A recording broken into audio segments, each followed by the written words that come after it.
The stone floors of Baron Valmir's great hall had been scrubbed 1,000 times before Lisa arrived, and they would be scrubbed 1,000 times after she was gone.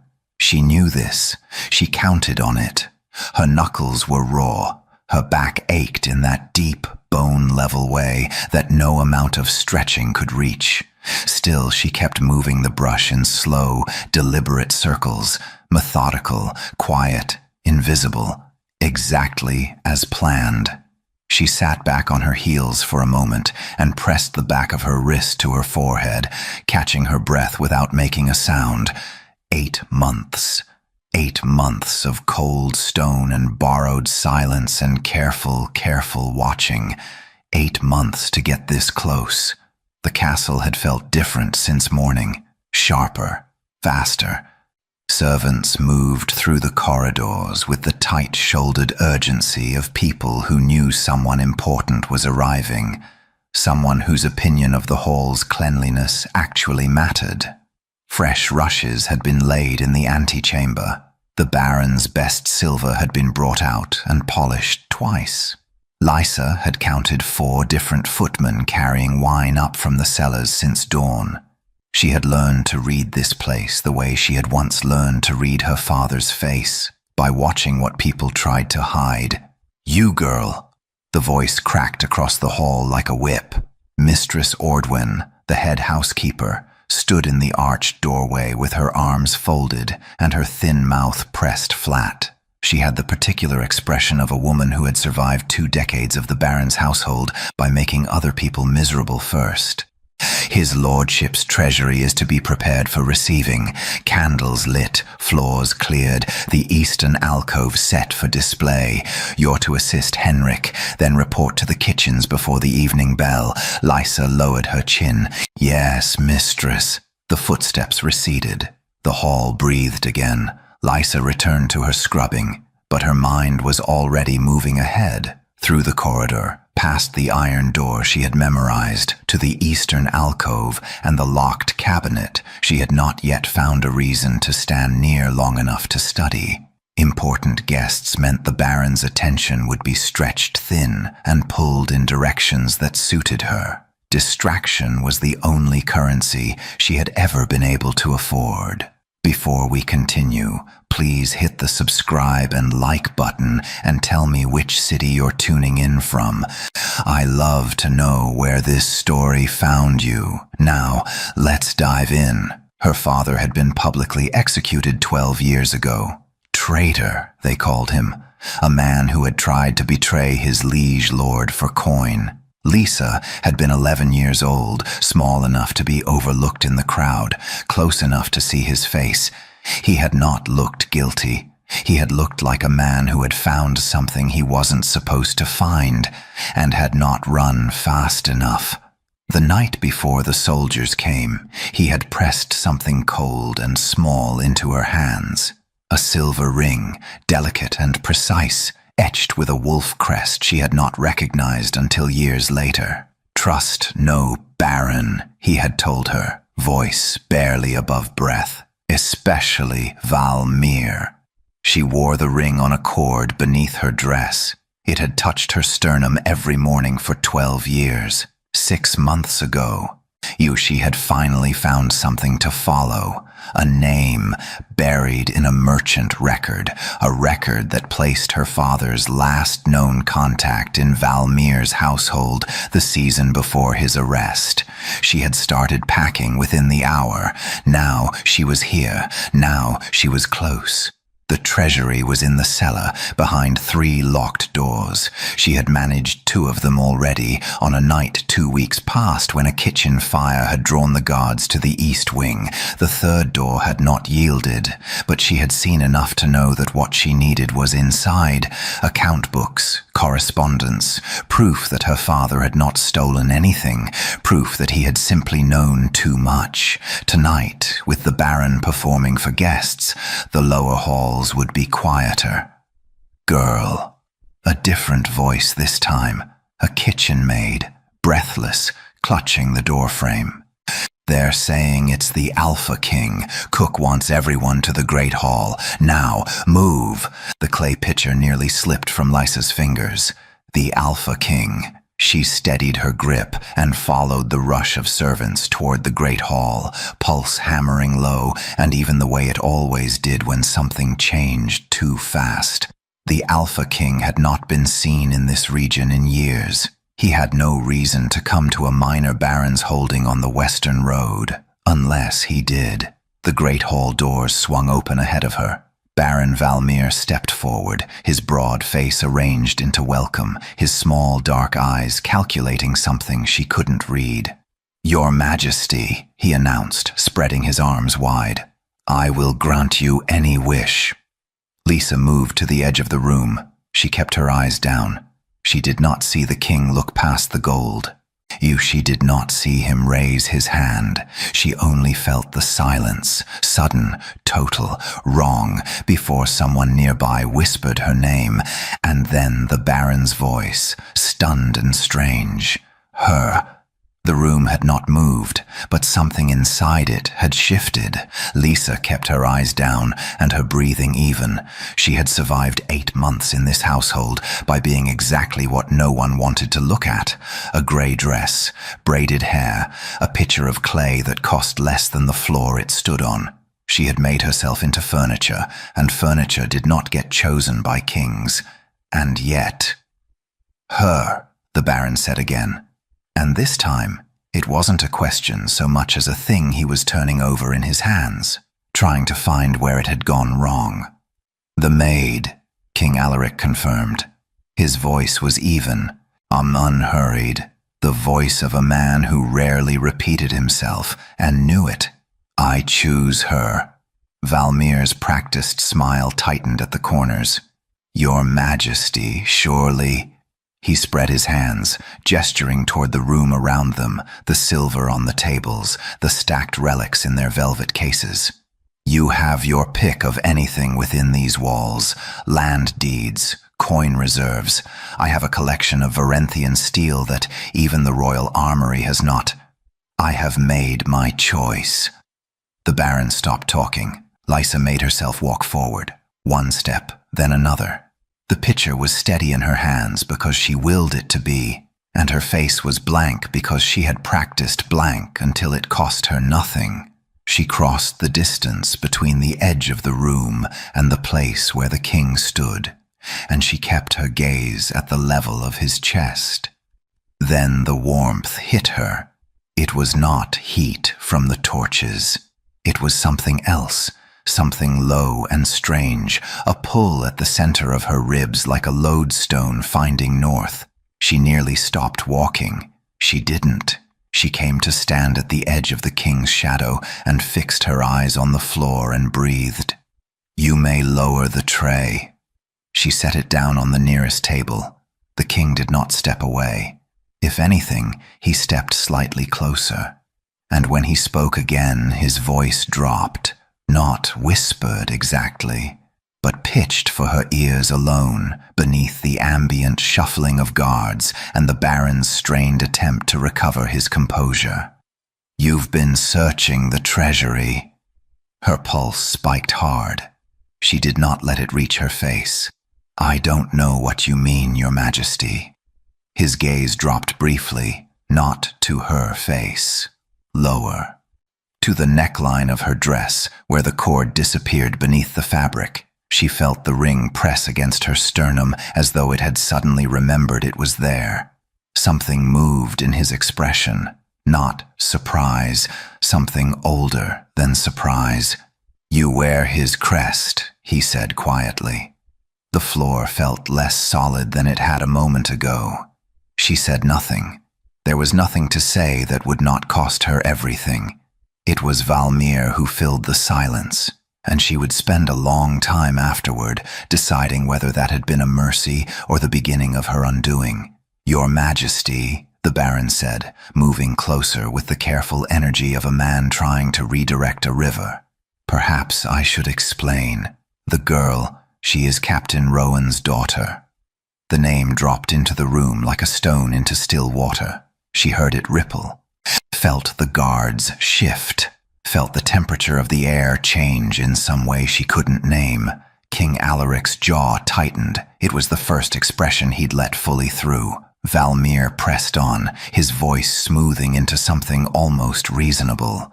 Her father was the man executed for treason against your father's crown. She is no one of consequence, Majesty, a servant from the lower quarters. I only mention it so that you understand. Choosing her is not without complication.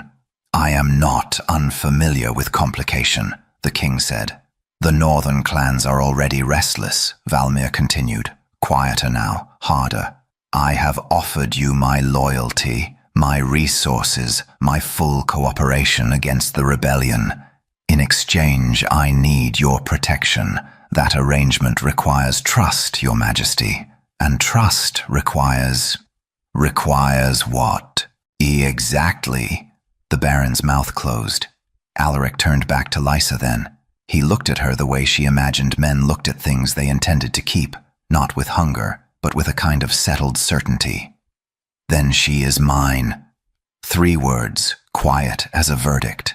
And something in the way he said it made Lysa think he was not talking to the Baron at all. They did not take her to a guest chamber. They took her to the treasury. She recognized the irony, the room she had been trying to reach for 8 months, and it had taken a king's command to open the door. The guards fell back at Alaric's signal, and then it was the 3 of them alone. The king, the Baron, and the daughter of a dead man standing among mountains of coin and candlelight that turned everything gold. Lysa kept her hands loose at her sides. She had learned a long time ago that clenched fists told people too much about what was happening inside you. Valmir had regathered himself during the walk. He stood near the central table with his shoulders squared, wearing the expression of a man who had survived difficult conversations before and intended to survive this one. His eyes moved between her and the king with the careful calculation of someone counting exits. Alaric spoke first. I want to hear it from you, he said. And it took Lysa a moment to realize he was speaking to her, not the Baron. What you came here looking for. She weighed the cost of honesty against the cost of another lie and decided that whatever this king knew, he already knew more than she could afford to bluff against. Proof, she said. That my father did not steal anything. He didn't. The certainty in his voice stopped her cold. She looked at him fully for the first time. Really looked, the way she hadn't allowed herself in the hall. He was younger than she'd expected for a man who carried that much stillness. The scar along his jaw was old, healed silver white. His amber eyes were level and without performance. I was 17 when the trial was held, Alaric continued, his gaze moving briefly to Valmir before returning to her. I sat in that room. I watched your father's face through the entire proceeding. I have seen guilty men. I know what they look like. Then why? Her voice caught. She steadied it. Why was he executed? Because the evidence was arranged against him. And because the man who arranged it had the ear of my father's counsel. The silence that followed was the loudest thing Lysa had ever heard. She turned to Valmir. He had not moved, but something in his posture had changed. A tightening, a drawing inward. The expression of a man who had just watched a wall he thought was solid develop a crack. Captain Rowan filed a report, Alaric said, his voice still even, but with something harder underneath it now. 18 months before his arrest. Submitted directly to the Crown's Treasury Office. Embezzlement, systematic, over several years, routed through merchant contracts and land assessments. Lysa heard her own breathing. He reported you, she said. She was not speaking to the king. Valmir's jaw shifted. Your father was a soldier who overstepped his understanding of commerce. He misread figures. He drew incorrect. What did my father know? Her voice came out harder than she intended. She did not apologize for it. "Tell me exactly what he found." The Baron looked at her for a long moment. Something moved behind his eyes, not remorse, but a kind of tired contempt, the look of a man who had been inconvenienced by the same problem twice. "He knew too much," Valmir said finally. "And he had the particular misfortune of being too honorable to stay quiet about it." The words landed like a closed door. The king drew his sword. It was not a violent motion. It was quiet and deliberate, the way everything about Alaric seemed to be quiet and deliberate, and that made it worse somehow. Made the blade catching the candlelight feel more like a sentence than a threat. Valmir went very still. "You will appear before your court at dawn," Alaric said. "You will give a full accounting. Every ledger, every contract, every transaction that touched Rowan's case. And if I refuse, then I stop asking." The Baron's eyes moved slowly from the blade to the king's face. Whatever he found there made him look away first. "Very well," he said quietly. "Dawn." Alaric sheathed his sword. Lisa watched the Baron turn toward the door and caught something she was not meant to see. Just a flicker, there and gone, at the corner of his mouth. Not defeat, calculation. He was already thinking 3 steps ahead, and she had no idea yet what those steps were. Dawn came grey and cold, the kind of morning that felt like a warning. Baron Valmir's great hall had been rearranged overnight. The long feasting tables pushed back. On the dais at the far end cleared, chairs brought in for the noble households, whose representatives had already been summoned before most of them had finished sleeping. Lisa counted 11 lords and their attendants by the time the doors were sealed. She stood at the edge of the room in the same grey dress, the same braided hair, and watched the Baron take his place at the center of the floor with the composed expression of a man who had spent the night preparing for exactly this. That was the first thing that told her something was wrong. King Alaric stood to the side of the dais, not seated, not elevated, deliberately lateral. Lisa had noticed that about him. He did not perform authority. He simply occupied space until the room adjusted itself around him. Valmir bowed to the assembly. Then he began.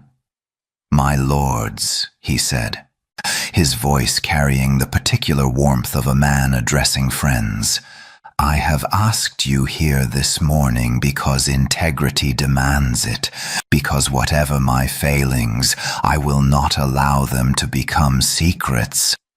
Lisa's jaw tightened. He was already framing it. The confession that followed was masterfully incomplete. Valmir admitted to what he called accounting irregularities, sums misallocated across estate budgets, merchant contracts that had not been properly disclosed to the Crown's ledger office. He used the word errors 4 times.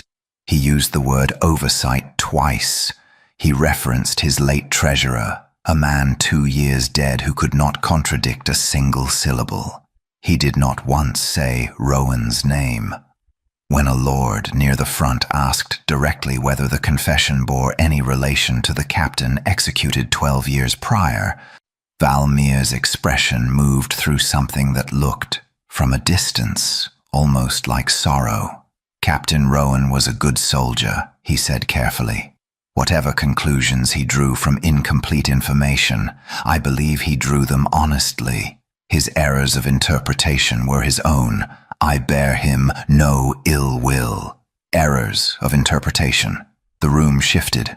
Lisa felt it. The subtle rebalancing of weight, the way several lords exchanged glances that meant they were deciding something, not about guilt or innocence, about narrative, about which version of events was more useful to believe. A man 2 seats from the front leaned toward his neighbor and said something she couldn't hear. But she could read the shape of the words well enough. Why choose a maid? She had heard versions of it twice already this morning. moving through the assembly in whispers with the easy persistence of a rumor that wanted to become a fact. The king had come for trade negotiations, for protection agreements, for political alliance, and instead he had pointed at a servant girl and called it a wish. The story didn't make sense to people who needed things to make sense, and when things didn't make sense, people invented reasons until they found one that did. He's seizing the estate. The girl is a pretext. Valmir crossed him somehow. This is leverage. The maid is no maid. Someone sent her. That last one was closest to true, which made it the most dangerous. When the formal proceedings closed and the assembly broke into the low-charged murmur of people who had witnessed something they hadn't fully understood, Lysa felt the weight of it settle onto her shoulders like a physical thing. Her father's name had not been spoken. His record had not been addressed. A man had stood in a public hall and confessed to nothing, and the room had let him. She became aware of the king beside her before she heard him move. He had that quality, presence that arrived slightly ahead of him, like displaced air. "You're calculating," he said quietly. "He performed," she replied, keeping her voice low.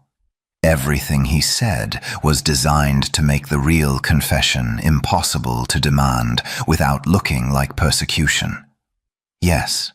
A partial admission protects him. It gives his allies something to point to as good faith. And it buries my father deeper because now there's no official record that connects the two things. Alaric was quiet for a moment. "Do you want justice?" he asked. "Or the truth?" She looked at him. "Both," she said. "And I know where to find it." The king said no twice before he said yes. The first time was in the corridor outside the Great Hall, when Lysa told him what she intended. He listened without interrupting, which she was already learning meant he was taking her seriously. And then he said no, with the quiet finality of someone who had already considered the risk and decided it wasn't acceptable. The second time was an hour later, when she laid out the specific route.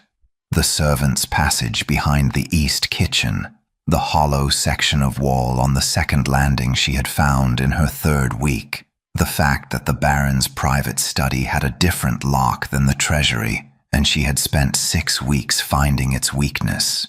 Alaric listened to all of it and then said no again, and she could see in his expression that he meant it less than the first time. "If you send your own men," she said, "Valmir will know by morning. He has informants in his own household. I have spent 8 months becoming invisible in this castle. That is something your guards cannot replicate in a single night." A long pause. "If something goes wrong, then I have already decided the risk is worth it." He looked at her steadily. She looked back. 2 hours, he said finally. "If you are not back in 2 hours, I come in myself." She didn't wait for him to change his mind. The castle settled into itself differently after midnight. The fires banked low, the guard rotations thinned. The sounds of the building shifting in the cold became the dominant noise. Lysa had learned the rhythm of it weeks ago, which floorboards spoke, which corridors echoed, where the gaps were between one patrol ending and the next beginning. She moved through the servants' passage with her back to the stone, and her breathing measured, the candle she carried shielded behind her palm to a thin thread of light. The hollow section of wall on the second landing opened with the same 3-point pressure she had practiced until her fingers knew it without thinking. She slipped through. The Baron's private study was at the end of a short corridor that smelled of old paper and tallow. The lock was a double mechanism, unusual for a private room, which had told her everything she needed to know about what it was protecting. She had the pick tools from a locksmith's kit she'd lifted from a market 2 towns over. Traveling here. 40 seconds. She was inside. She went straight for the cabinet behind the desk. The first drawer held correspondence, routine estate matters, tenant disputes, harvest assessments. She moved past them. The second drawer was locked with a secondary mechanism, smaller, recessed. She worked it carefully, listening for the patrol she knew would pass the corridor below in approximately 6 minutes. The lock gave. Inside were 3 bound folios and a collection of letters tied with a black cord. She opened the first folio and read by candlelight, and the cold in the room seemed to deepen as she turned pages. The numbers were meticulous. Withdrawals routed through fictitious merchant names, redistributed across land contracts that didn't exist, drawn from accounts that appeared in no official ledger. The embezzlement was not careless. It was architectural, built over years by someone who understood the Crown's accounting system well enough to design spaces inside it where money could disappear. The letters were worse. She untied the cord and read the first 2 quickly, then stopped and read the third one twice to make sure she was understanding it correctly. The northern clans had not rebelled spontaneously. They had been funded. Supply routes, weapons, grain stores to sustain a prolonged campaign, all of it flowing from a single source, routed through intermediary traders, untraceable unless you had the letters in your hand confirming every transaction. Baron Valmir had not simply prepared for the rebellion. He had built it. He had created the threat that brought the king to his door, so that he could offer the king protection against a crisis of his own manufacture. Leverage dressed as loyalty, a war staged to make himself indispensable. Lisa's hands had gone very still. She began folding letters into her dress. She didn't hear him until the knife was already at her throat. "Put them down," said a voice behind her, low, controlled, and entirely unsurprised. Slowly. The Baron's captain. He had been waiting. The captain's name was Drev, and he was not a cruel man.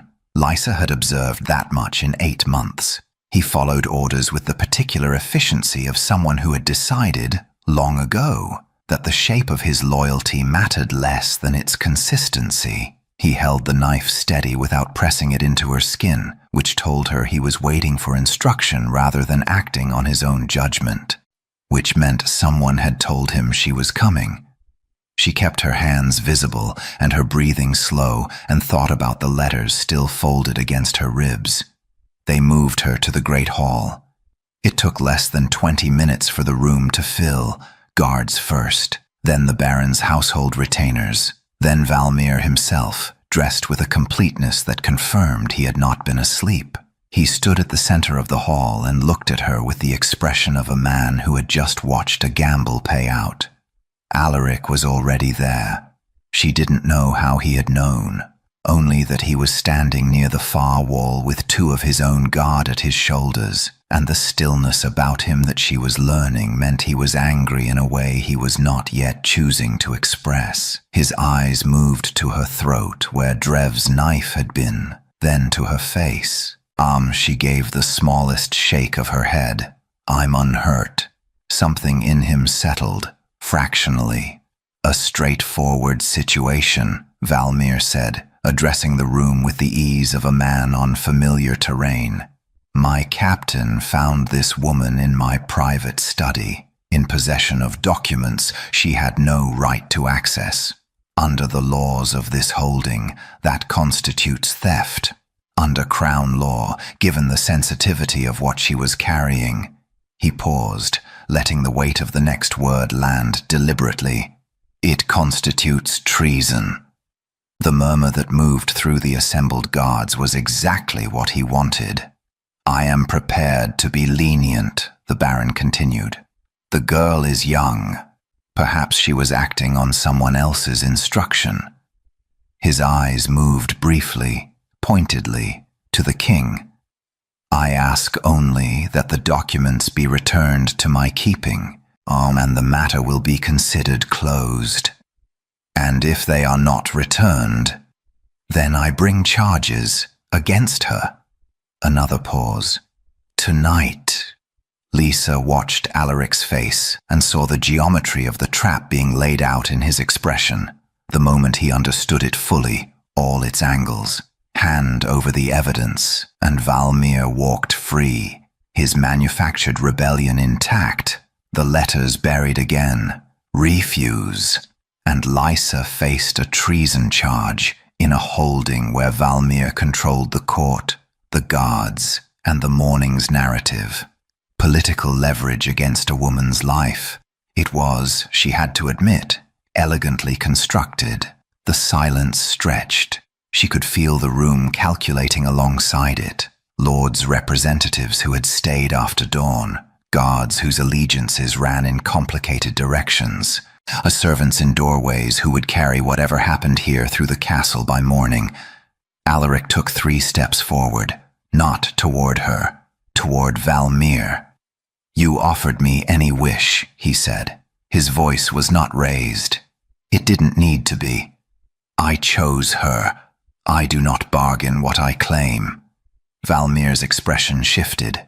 "Your Majesty, the law you are invoking belongs to the crown. I am the crown's representation in this room, and I am telling you that this woman is under my protection, which means any charge you bring against her, you bring against me."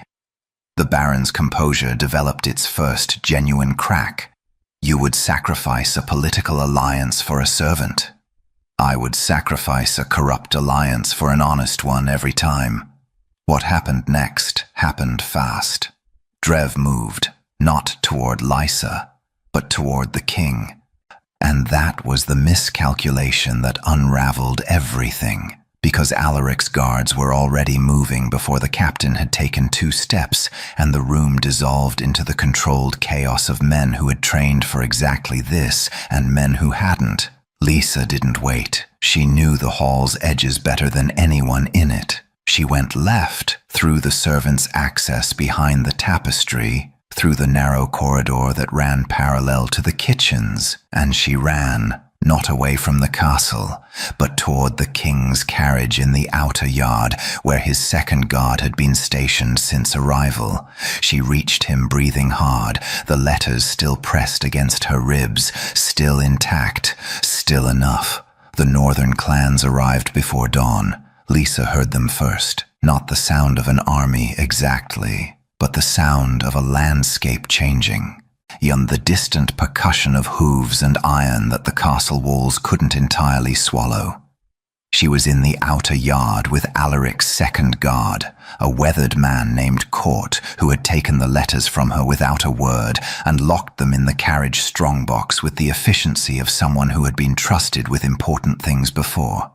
She heard the horns next, 2 short, 1 long. Court's head came up. "That's a perimeter signal." "They're at the North Road," Lysa said. 20 minutes out, if they're coming from the ridge camp." He looked at her sharply. "You knew about a ridge camp." "I knew about everything Valmir thought was worth hiding." She was already moving back toward the castle entrance when the great hall doors burst open and Alaric came through them with his guard at his shoulder and blood on his sleeve that she didn't think was his. He saw her, some of the controlled tension in his face eased by a fraction. "The Baron?" she asked.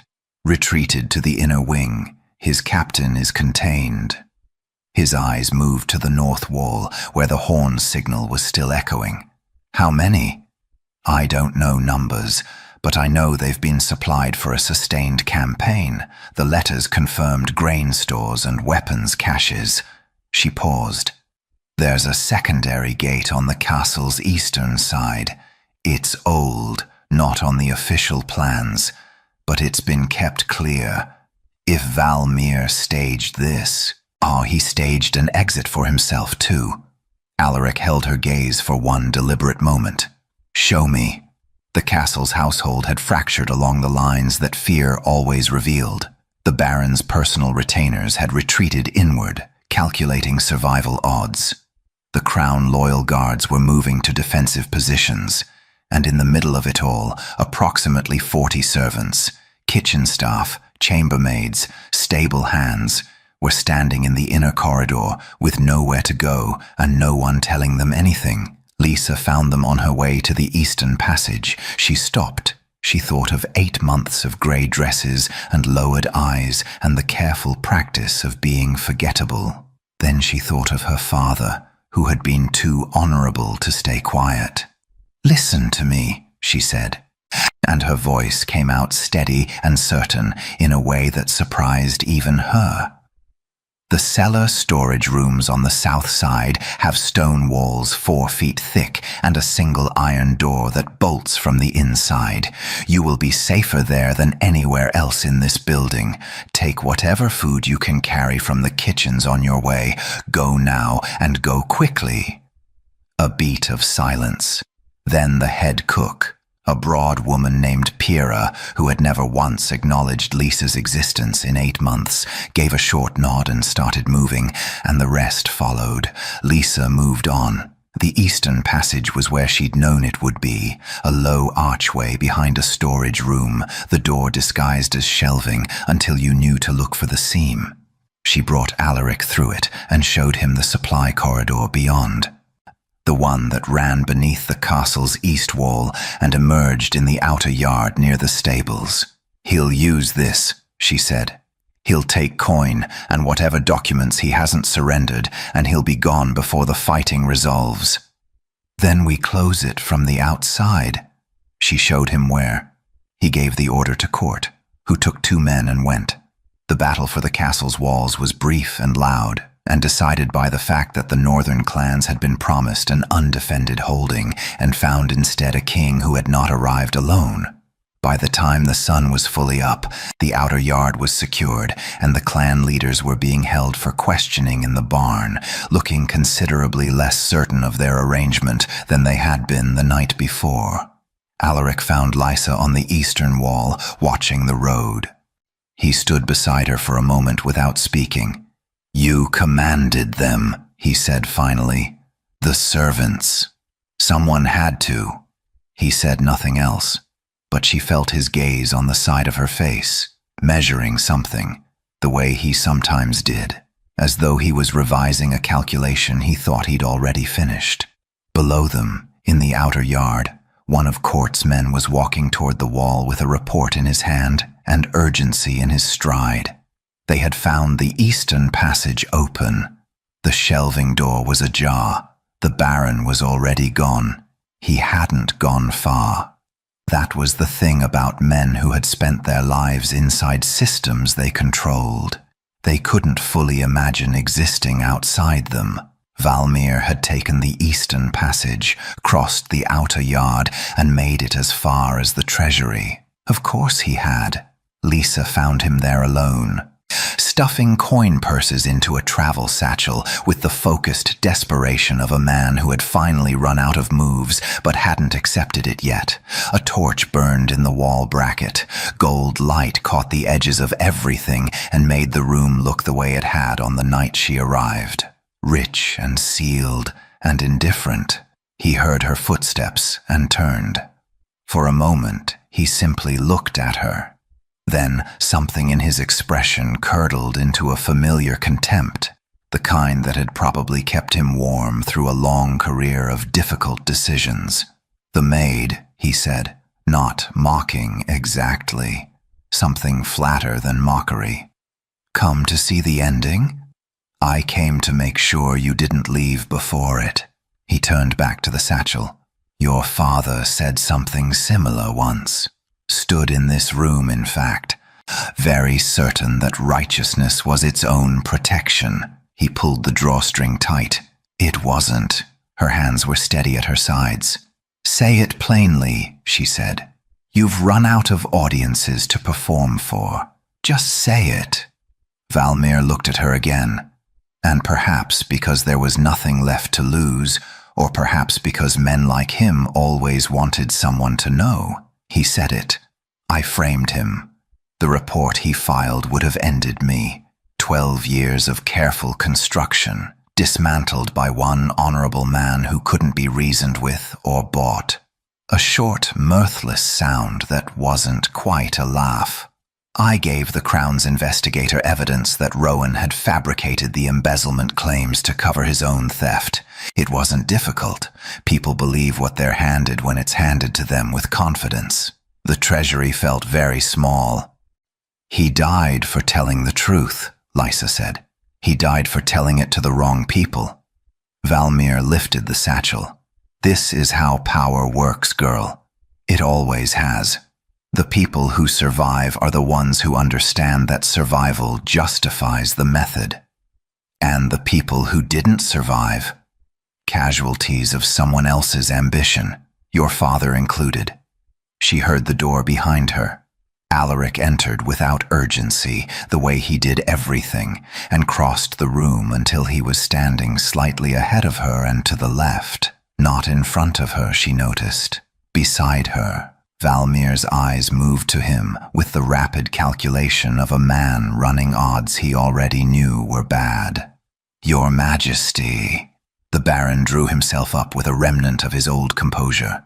"Before you act, consider what your father's reign was built on. Alliances like mine. Arrangements like this." He let that sit for a moment. "Your father was no better." The room went quiet. Alaric's expression didn't collapse or harden. It simply settled into something very clear. "That is why I must be," he said. Valmir had no answer for that. The guards came through the door 30 seconds later. The Baron did not resist. He had the deflated quality of a man whose last card had been played and lost. The satchel still in his hand, surrounded by all the gold he hadn't managed to carry out. They took him without drama, and the sound of his footsteps receded down the corridor until the treasury was quiet again. Lysa stood in the middle of the room for a long moment. "He admitted it," she said, "in front of witnesses." "Yes. There will be a formal proceeding." "Yes," Alaric said again. "And you will be asked what sentence you want brought before the tribunal. As the primary injured party, your testimony carries significant weight." She had thought about this. She had thought about it for 12 years in the vague, burning way of someone who doesn't quite believe the moment will ever actually arrive. Execution, exile, public disgrace. She had imagined all of them at different points, in different moods, with different degrees of satisfaction. She looked at the door where they had taken him. "A lawful trial," she said. "Full proceedings. Every document entered into the public record. Every name. That will take time. I know." She turned to face him. "My father deserves the truth on record, not just an ending, the whole truth in the open, where it can't be buried again." Alaric studied her. "Justice," he said quietly. "Not revenge." "They were never the same thing," she replied. "I just needed long enough to be sure I knew the difference." The trial took 11 days. Every session was open to the public record, as she had asked. Every document entered, every name spoken aloud in the formal language of Crown proceedings, the merchant fronts, the false evidence, the correspondence with the northern clan leaders that had turned a manufactured grievance into a staged war. Valmir's allies in the noble assembly had gone quiet in the particular way of men who were hastily reviewing their own ledgers and hoping no one looked too carefully in their direction. Some of them would be reviewed anyway. On the 12th day, the tribunal delivered its findings. Baron Edric Valmir was stripped of his title, his lands, and his seat. His estate would pass to Crown administration pending reassignment. His co-conspirators in the northern arrangement were named and summoned.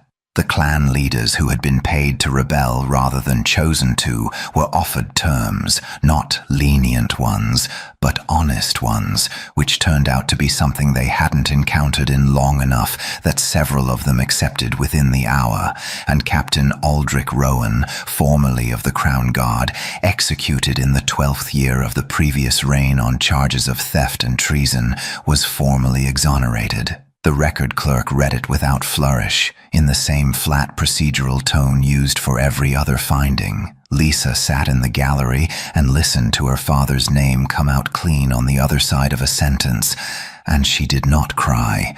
She had not expected to, and she didn't. She simply sat very still and let it settle into her the way cold water settles, finding every hollow place. The memorial stone was placed 3 days later, in the courtyard of the Crown Guard's barracks in the capital. A small, precise marker in grey granite with his name and rank, and a single line beneath, "Faithful in truth when truth was dangerous." She had written the line herself when Alaric asked her what she wanted it to say. She stood in front of it for a long time after the formal party had withdrawn. The courtyard was quiet. Someone had left early crocuses at the base of the stone, pale purple against the grey, and she didn't know who had thought to do that but was grateful for it. She heard him approach and didn't turn. "You are free," Alaric said. He came to stand beside her, not quite close enough to intrude. The proceedings are complete. Your father's name is restored. There is nothing that compels you to remain." The word "remain" sat in the air between them. She looked at the stone for another moment, at her father's name, solid and permanent, and finally, in the correct form. Then she turned. "You could have wished for anything," she said. "In that treasury, gold, land, soldiers, he was offering you everything." Alaric's expression was the same one he'd worn the first night, that quality of having already considered something carefully before speaking. "I know." "Why her?" she asked, not performing confusion, genuinely asking the same question that had been underneath everything else for 11 days of proceedings and 3 days of waiting and one long quiet moment in front of a grey stone. Why me? He was quiet for long enough that she knew the answer mattered to him, that he wasn't reaching for something convenient, but for something true. "Because you were the only person in that room," he said, "who was there for the right reason." She held that. "I did." The corner of his mouth moved, not quite a smile, but something adjacent to one, the expression of a man who had said exactly what he meant and knew it. "I wished for someone who fights corruption from the inside, who understands what justice costs, who chooses the right thing not because it's easy, but because the alternative is unacceptable." A pause. "I wished for an ally." The carriage was waiting in the outer yard. She had known it was there, had watched Court prepare it that morning with the neutral efficiency that characterized everything the man did, on neither assuming she would stay nor assuming she would go. She looked at it now, then she walked toward it. Alaric fell into step beside her without comment, without ceremony, the way two people walk together when the decision has already been made and doesn't require announcement. She climbed in first. He followed. The door closed. The carriage moved. Behind them, Valmir's castle diminished through the window. The walls she had scrubbed, the corridors she had memorized, the treasury door she had spent 8 months trying to reach, all of it growing smaller, then gone. The girl who had survived by being invisible had finally stepped into the light, and she did not look back. If you enjoyed this story, let me know in the comments and subscribe. Your support decides what tale the moon whispers next.